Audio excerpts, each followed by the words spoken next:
Adam,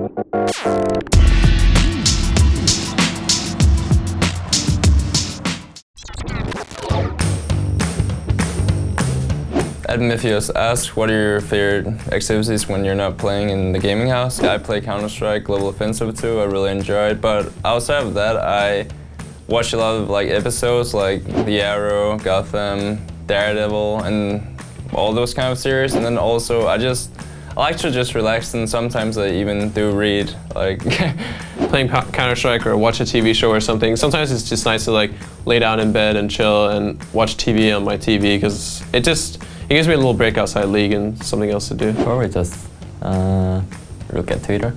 At Bradley Fan asks, how hard was it to adjust to 2 different junglers and 2 different supports? To me, adjusting to support wasn't that big of a deal because I'd learned communication through duo queuing with Glebe and Lustboy, and I don't know, it comes very naturally, but it takes some time to adjust to junglers, but luckily Santorin and Amazing were both from Europe, so we had some things that we had in common, and I would talk to them a lot outside the game, I would duo queue with them a lot, and it made the transition a lot easier. Adjusting to the junglers has been easy for me because the junglers have always been mechanically good.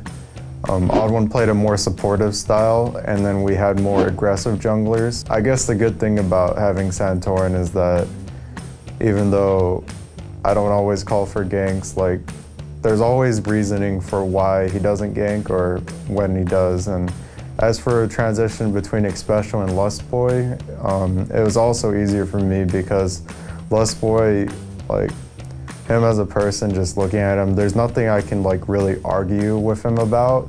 He's a really motivated and talented support player, and there's always no complaints to have with Lustboy. He's also really funny. I think they're all good players, and Amazing plays more aggressive, and Santorin plays more passive. But I think it wasn't hard. Have to get used to passive style. Adjusting to 2 new junglers and 2 different supports, it definitely takes a while, but I think if you communicate a lot and you really want to put in the work to just get your teammates comfortable and you comfortable, I think it should be pretty easy. At Junglee91 asks, what are local Doko's memories of playing on Najin Shield? Well, playing on Shield, I had a really great time playing with Gorilla. I was really close with Maknoon, I was really close with Nagane, I was really close with Nofei. I actually learned a lot from Kane, who was the sword support at the time. Playing on Najin, most of my memories they're not that great in terms of performance, but the memories I have of spending time with the players outside of the job, just chilling, just eating, hanging out, mostly hanging out with Nagane and Gorilla. For how difficult it is to practice after a frustrating loss or even in scrimmages, it's honestly really, really hard for me because not only do we lose the game, generally the reasons why we lose the game is what frustrates me the most. Just try to do your best to get used to being uncomfortable around losing, because once you're comfortable around playing while you're losing, you're going to feel great when you're winning. When you're really frustrated, it's pretty hard to keep playing the same game. You want to do something else, you want to go to the movies, you want to play another game, but I don't get that frustrated from losing games. Obviously it sucks to lose, but I can still play after a loss, whereas other people might not be able to play after. So I don't get hit and I don't get affected as hard as other people. For solo queue, I guess you just have to play for mechanics more than trying to win the game, which is what I'm trying to do right now. So I'm just playing for mechanics in solo queue. You just have to keep a positive attitude when you're losing a lot and just try your best. And if your attitude is being really bad, you might as well just stop playing for the day or just play a couple normal games where you can chill out. I think it's kind of hard to just straight practice the same way you used to. So usually if I'm upset or I tilt or I'm in a bad mood, I usually mix it up and play some new champions or maybe even play another role and try to have some fun with it and try something new, because if you're just stuck in your old habits but you're in a really bad mood, it's kind of hard to pick yourself up. But if you're trying out a new champion and you start winning and you have a lot of fun, it's very easy to break that tilt and get in a good mood again. At Dalton Oswald, if I had to choose a champion to bring back, it would probably be Karthus. And the reasoning for that is because with the way a lot of teams play, or with the way TSM plays, I believe Karthus would be the perfect fit for that. It would probably be the old AP Fizz. Before Fizz got changed, he was a lot more just a bursty assassin, a one-shot champion.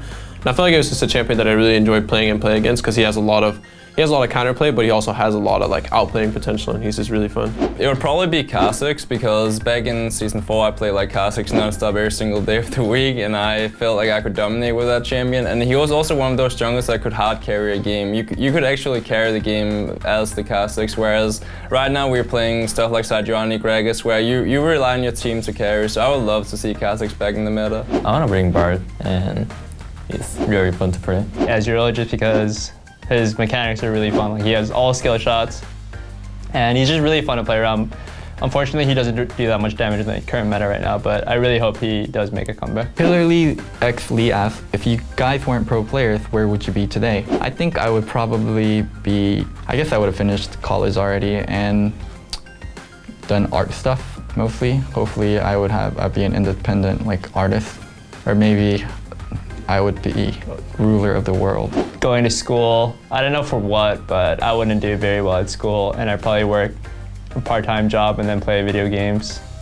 That'd probably be me. If I wasn't a pro player, I would probably still be in school in Denmark. I don't think I would be that happy doing what I'd be doing. I'm a lot happier now, so thankfully I'm here and not stuck in some school. Probably I'm doing Korea military service now.